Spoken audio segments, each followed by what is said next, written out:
In fact अभी तक सुशील कुमार दीपक जिनकी मौत हुई है उनका अभी तक शव नहीं आया। अभी तक एयरपोर्ट पे उसके आने की वेट हो रही है, मगर पूरा गांव एक तरह से यहाँ पर जुड़कर है इस समय। हमारे साथ उनके एक चचेरे भाई हैं और उनके दो दोस्त हैं। थोड़ा सा इनके साथ बात करके आपको बताना चाहेंगे कि किस तरह सुशील कुमार दीपक को एक तरह से यहाँ पर याद किया जा रहा है। दिलीप जी, आप थोड़ा सा बता रहे थे हमें कि जब आप लोग छोटे थे, आप लोग खेतों में खेलने जाते थे, कि कुछ तरह की यादें बताइए सुशील के बारे में। किस तरह का उनका एक तरह से कैरेक्टर था, उनका किस तरह से उनका स्वाभिमान था? बहुत अच्छा कैरेक्टर था, वो स्वाभिमान था। साथ में खेलते थे, व्यायाम करने साथ में जाते थे। शुरू से ही पुलिस या फोर्स में जाने का शौक था।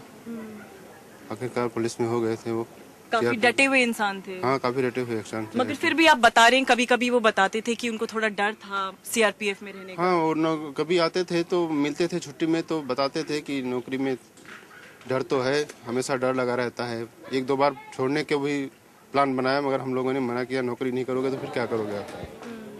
सर्विस तो करनी पड़ेगी रोजी रोटी चलाने के लिए। सर, आप बता रहे थे कि अभी हाल में ही इनका पोस्टिंग हुआ छत्तीसगढ़ में। उसके बारे में थोड़ा सा हमें बताइए कि कहाँ कहाँ इनका पोस्टिंग रह चुका है, किस तरह के इंसान थे सुशील जी? जी, मुझे इसके बारे में बहुत ज़्यादा जानकारी तो नहीं है, लेकिन आखिरी में ये मध्य प्रदेश में पहले थे रहे, और इसके बाद ये हेड कांस्टेबल में इनका प्रमोशन हो गया, और इसके बाद ये छत्तीसगढ़ में उनकी ज्वाइनिंग किया। ये शुरू से ही जोधारपुर के आदमी रहे, और ये ऐसे साहसिक कामों को ये पसंद करते थे, इसलिए उन्होंने फोर्स में नौकरी करने को जो है चुना। मनोरंजन जी, एक बात बताना चाहेंगे कि यहाँ इस गांव में ये सुशील जी ऐसे आदमी थे जिनका कोई एक तरह से आर्मी बैकग्राउंड नहीं था, कोई ऐसा फोर्स का बैकग्राउंड नहीं था, मगर शुरू से ही उनकी